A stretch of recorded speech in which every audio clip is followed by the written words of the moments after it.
Hello my dear students, welcome to the new video of Novers academy. और आज हम देखने जा रहे हैं सेकंड थ्योरम हमारा ट्रायंगल चैप्टर का। फर्स्ट थ्योरम में हमने बीपीटी कवर कर लिया था और इस थ्योरम में हम कवर करने जा रहे हैं उसका कन्वर्स कह सकते हैं एक तरह से, जो कि हमारा थ्योरम नंबर 2। थ्योरम नंबर 2 कहता क्या है हमें कि if a line divides any two side of a triangle in the same ratio then the line is parallel to the third side. कहने का उसका मतलब क्या है कि एक हमें ट्रायंगल दे रखा है जो सेम सेम लास्ट वाला जो था ना वैसा एक ट्रायंगल दे रखा है, ठीक है। और उसमें कुछ कुछ ये मतलब कि एक लाइन है जो कि सेम रेशियो में डिवाइड कर रहा है, तो लाइन तीसरे साइड से पैरेलल है। ये जो मैंने डायग्राम बनाया ये थ्योरम थ्योरम का डायग्राम है। इसके लिए जो डायग्राम होगा देखो सेम इसी डायग्राम में हम थोड़ा सा चेंजेस कर देंगे। ये कंस्ट्रक्शन वाला पार्ट नहीं रहेगा हमारे पास, ठीक है। फिर यहाँ से इसे भी हटा देते हैं, ये वाला पार्ट, और थोड़ा सा नेमिंग में चेंज कर देते हैं, ठीक है। तो देखो क्वेश्चन के हिसाब से जैसा नेमिंग है वैसा ही करेंगे। इसे भी हटाते हैं, कलर सेलेक्ट करते हैं black.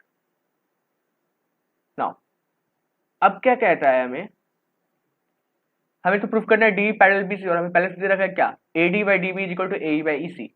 A D by D B is equal to A by E C. कहता क्या है कि अगर पॉसिबल हो, if possible let D not parallel to B सी।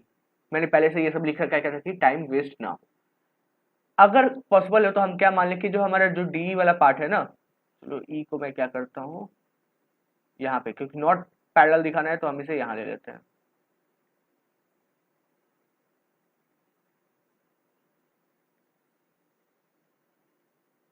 ठीक है।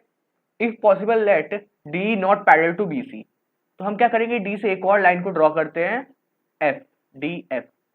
इस तरह से कि डी एफ जो है हमारा बीसी के पैरेलल हो, which cut A C at F. जो हमारा ए सी है ना, ये ए सी वाला जो लाइन है उसको एफ पे कट कर रहा है, ठीक है। अब क्या कहता है कि जब ऐसा है तो डी एफ पैरेलल क्या हो गया, हमारे बीसी के हो गया। जब ऐसा होता है तो थेल्स थ्योरम से क्या देखते हैं, थेल्स थ्योरम से हमने क्या देखा, देखो यहाँ पे, तो A D by D B is equal to A F by F C हो जाएगा वहां से, दैट्स योर डी है यहाँ पे, ठीक है। तो A D by D B is equal to A F by F C हो गया थेल्स थ्योरम के यहाँ से, ठीक है। वो डायग्राम आपको याद रखना, कुछ नहीं है डायग्राम में, यही चीज है ना, ऐसा है, ऐसा है, ठीक है। जैसे ही रफ्ता बना दिया मैंने बताने के लिए कि A D by D B is equal to A F by F C हो जाएगा ना। लेकिन हमें पहले से क्या पता है कि A D by D B क्या है, A D by D B हमारा ए बाई ई सी के बराबर है, हमें पहले से दे रखा है। तो देखो तो दोनों के एलएचएस वाले पार्ट सेम है, तो दोनों का इक्वेशन को कंपेयर करेंगे तो हमारा क्या आएगा, A F by F C is equal to A by E C, ठीक है। ये चीज निकल के आएगा। तो इन दोनों को देखो फ्रॉम 1 and 2 हमने क्या रखा है कि A F by F C is equal to A by E C. अब हम क्या करते हैं, दोनों में 1 को ऐड कर देते हैं, ठीक है। उसका कन्वर्स को प्रूव करना है, हम क्या क्या किया, दोनों साइड 1 को ऐड कर दिया, सॉल्व किया, ठीक है। ये बताने की कोई जरूरत नहीं है, 1 एलसीएम लेके एफ सी एलसीएम आएगा, इधर इधर ई सी एलसीएम आएगा, सॉल्व किया, आया A F by A C by F C is equal to A C by E C. दोनों साइड से ए सी कैंसिल आउट हो जाएगा, हमारा बचेगा क्या, F C is equal to E C. क्या बचा हमारा, F C is equal to E C. Now देखो F C is equal to E C कब हो सकता है, चलते हैं जरा सा, ये एफ सी इतना वाला पार्ट जो है एफ सी, और यहाँ से यहाँ तक है हमारा ई सी, ये कब हो सकता है, जब एफ और ई दोनों एक ही जगह हो तब ना, यानी कि डी एफ और डी इक्वल होंगे तब ना, पॉइंट एफ और पॉइंट ई जो होगा वो एक के ऊपर एक होगा तब ना, ये तो तभी पॉसिबल हो सकता है, ठीक है। तो वही हमने कहा कि F and E R same point, अगर ये है तो इसके वजह से क्या होगा मेरा कि एफ और ई जो होंगे वो सेम पॉइंट होंगे। तो अगर ये दोनों सेम पॉइंट होंगे तो डी और डी एफ को सेम लाइन होना चाहिए, ठीक है। तो अगर ऐसा होता है तो डी एफ जो होगा वो बीसी के पैरेलल होगा, डी एफ जो क्या होगा वो बीसी के पैरेलल होगा। तो अगर डी एफ बीसी के पैरेलल है और डी एफ और डी सेम लाइन है तो डी भी बीसी के क्या है, पैरेलल है, जो कि हमने प्रूव कर दिया। इसका एक अल्टरनेट वे भी है जो कि अगर आप कहोगे कमेंट करोगे तो मैं बताऊंगा, जो कि इससे भी इजी कर सकते हैं, या थ्योरम का बस आप रिवर्स करते जा रहे हैं तो वो होते जाएगा, ठीक है। तो ये था हमारा पहला कन्वर्स, जो क्या है जिसको हमने थ्योरम नंबर 2 नेम दिया है। अब हम बढ़ेंगे उसके कोरोलरीज पे। So now moving to the corollary number 1। Corollary करने का मतलब क्या होता है ना, कि जो हमें कोई एक प्रूफ दे रखा है, जो हमें कोई थ्योरम दे रखा है, उसी का एक पार्ट, ठीक है, एक तरह से समझो आप, तो ये क्या है हमारा, एक तरह से उसका एक पार्ट कह देते हैं। अब देखो कहता क्या है क्वेश्चन, थ्योरम में क्या कहता है, यहाँ लिखा हुआ है, if a line intersect A B and A C of a triangle A B C at D and E respectively and is parallel to B C, simple है, नॉर्मल है, ये तो थ्योरम वाला इतना ही है। Then AD by D A B, AD by A B, हमें पहले क्या प्रूफ करते थे, AD by D B is equal to A by E C, हमें यहाँ प्रूफ करना है AD by A B is equal to A by E C. Means ये पूरा इधर से थोड़ा सा अलग टाइप का है, AD by A B is equal to A by E C, हमें इस चीज को प्रूफ करना है। देखते हैं, देखो चलो प्रूफ देखते हैं। डायग्राम तो छोटा सा, इसमें तो कुछ करना नहीं है। देखो प्रूफ की तरफ बढ़ते हैं। हमें क्या दे रखा है कि डी जो है वो बीसी के पैरेलल है, फर्स्ट थिंग हमें ये दे रखा ना। सेकंड थिंग हमें क्या दे रखा है, AD बाई डी जो है वो ए बाई सी के इक्वल प्रूफ करना है। हमें क्या पता है कि डी बीसी के पैरेलल, देखो डी यहाँ पे बीसी के पैरेलल है, तो थ्योरम से क्या होगा, AD by D B is equal to A by E C होगा, ठीक है। दोनों साइड अगर हम वन को ऐड करते हैं, दोनों साइड वन को फिर से हम ऐड करते हैं, तो इसका कन्वर्स प्रूफ करना हो, कोरोलरी प्रूफ करना हो, कोई भी, अब वन को ऐड करके कर लोगे, बहुत इजीली हो जाएगा। दोनों साइड वन को ऐड किया हमने, क्या हुआ, डी बी एलसीएम हो गया, तो AD प्लस डी बी इधर ए प्लस ई सी हो गया, क्योंकि EC एलसीएम था, यहाँ से आ गया AD प्लस डी बी, क्या हो गया, AB by D B is equal to A C by E C, AB by D B is equal to A C by E C. अब देखो अगर DE जो है BC के पैरेलल है, तो हमें क्या पता है कि AB by D B is equal to A C by E C, ठीक है। तो देखो यहाँ हमने दो इक्वेशन ले लिया, पहला इक्वेशन में यहाँ पे निकाल रखा था, जो कि हमें थ्योरम से दे रखा है कि क्या, AD by D B is equal to A by E C, और हमने यहाँ से प्रूफ करके निकाला है कि AB by D B is equal to A C by C. दोनों इक्वेशन को हम क्या करते हैं, डिवाइड कर देते हैं। डिवाइड करने का मतलब क्या है, LHS वाले को LHS से डिवाइड करते हैं, RHS वाले को RHS से डिवाइड करते हैं। LHS वाले में DB कैंसिल आउट हो जाएगा, आप देखना, और RHS वाले में EC कैंसिल आउट हो जाएगा, तो हमारा क्या बचेगा, AB by AD is equal to AC by EC, AE। इसे आप चाहो तो रिवर्स करके लिख दो, AD by AB is equal to AE by AC, और जो कि हमें प्रूफ करना था वो हो चुका है, ठीक है। तो क्लियर होगा आपको, कोई प्रॉब्लम होगा तो आप पॉज करो, वापस देखो, ठीक है। बढ़ते हैं अगले कोरोलरी की तरफ। So now moving to our third या फोर्थ थ्योरम या सेकंड कोरोलरी, जो कि हमारा क्या कहता है कि, क्वेश्चन पढ़ो, if the vertex angle of a triangle is bisected internally, यार ध्यान देना, कोई एक वर्टिकल एंगल है ट्राइंगल का, उसको हमने क्या किया है, इंटरनली भी बाइसेक्ट किया है और एक्सटर्नली भी बाइसेक्ट किया है, और वो क्या कर रहा है, बेस को डिवाइड कर रहा है इंटरनली भी और एक्सटर्नली भी इनटू सेगमेंट्स, ठीक है, डिफरेंट सेगमेंट्स में इसको डिवाइड कर रहा है, which have the same ratio as other side of a triangle, जो कि दूसरे साइड के ट्राइंगल के साथ सेम रेशियो है उसका। समझेंगे क्या कह रहा है, लेकिन बेसिकली इसको प्रूफ करने के लिए ना हमें दो ट्राइंगल की जरूरत पड़ेगी, एक में जिसमें हम क्या दिखाएंगे, इंटरनल बाइसेक्शन दिखाएंगे, और इसमें क्या दिखाएंगे, एक्सटर्नल दिखाएंगे हम, ठीक है। तो देखो करते हैं इसका प्रूफ। हमने दो फिगर ले लिया, ये दो फिगर हमें दे रखा है कि ये कोई एक ट्राइंगल है, इसमें हमारा इंटरनल बाइसेक्शन हो रहा है, इसमें एक्सटर्नल बाइसेक्शन हो रहा है। देखते हैं कैसे क्या है। देखो गिवन इन ट्राइंगल एबीसी, थोड़ा सा इसे छोटा कर लेते हैं,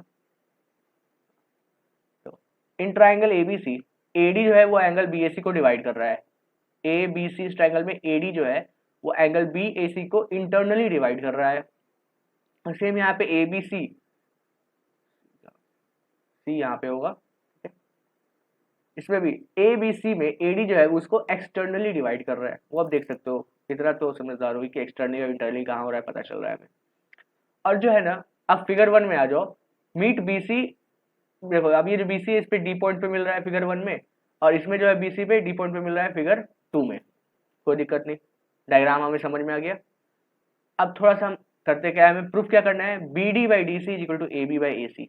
देखो क्या प्रूफ करना है हमें, ये B D by D C is equal to A B by A C, both case में इंटरनली एंड एक्सटर्नली, दोनों केस में हमें इस चीज को प्रूफ करना है। अब एक चीज है कि वहां एफ कहाँ से आ रहा है, उस चीज को भी देखते हैं। हमने एक कंस्ट्रक्शन किया क्या थ्रू सी के थ्रू हमने क्या किया, सी के through we draw C F parallel A D which cut the extended part of B at F. दोनों फिगर में हमने क्या किया, देखो सी के थ्रू हमने एक सी एफ को बनाया जो कि इस ए डी के पैरेलल हो, यहाँ पे भी सी के थ्रू हमने एक सी एफ को बनाया जो कि इस ए डी के पैरेलल हो, और हमने क्या किया इन दोनों को ज्वाइन कर दिया या एक्सटेंड कर दिया जो भी कहो, इसमें भी हमने इसको आगे की तरफ एक्सटेंड कर दिया फिगर 2 में। मूव करते हैं अपने प्रूफ की तरफ। देखो फिगर देख लिया हमने। अब क्या है कि सिंस डीए जो है हमारा, ये जो डीए है वो हमारा इक्वल है सीएफ के, डीए हमारा सीएफ के पैरेलल है, इक्वल नहीं था पैरेलल था, तो angle DAC is equal to alternate of angle ACF. देखो फिर से आ जाओ डायग्राम में, एंगल डीएसी ये वाली एंगल, क्योंकि ये और ये लाइन पैरेलल है तो ये एंगल और ये एंगल आपस में इक्वल होगा। वैसे अगर देखो ये लाइन और ये लाइन पैरेलल है तो ये एंगल और ये एंगल आपस में क्या होगा, इक्वल होगा। वैसे यहाँ पे ये वाली एंगल और ये वाली एंगल भी आपस में इक्वल होगी। सिमिलरली यहाँ पे ये वाली और ये वाली भी आपस में इक्वल, तो ये दोनों किससे इक्वल हो गए, अल्टरनेट इंटीरियर एंगल्स कह सकते हैं इसे, और इन दोनों को हम लोग करस्पॉन्डिंग एंगल्स भी कह सकते हैं। वही चीज लिखा है मैंने कि DAC is equal to alternate angle AF ACF, एक इक्वेशन यहाँ से पहले वाली इसे पहला मान लेते हैं। Also angle BAD is equal to AFC, ये तो मैंने बता दिया अभी कौन कौन से इक्वल्स हो रहे हैं हमारे दो, यहाँ से हमारे पास दो आ गए इक्वेशन। अब देखो AD क्या है, बाइसेक्टर एंगल BAC का, दोनों केस में AD बाइसेक्टर है ना, बाइसेक्ट करा यानी कि एंगल को वो दो इक्वल पार्ट्स में बांट देगा। Angle BAD is equal to angle DAC। अब ये कहाँ से आया, देखो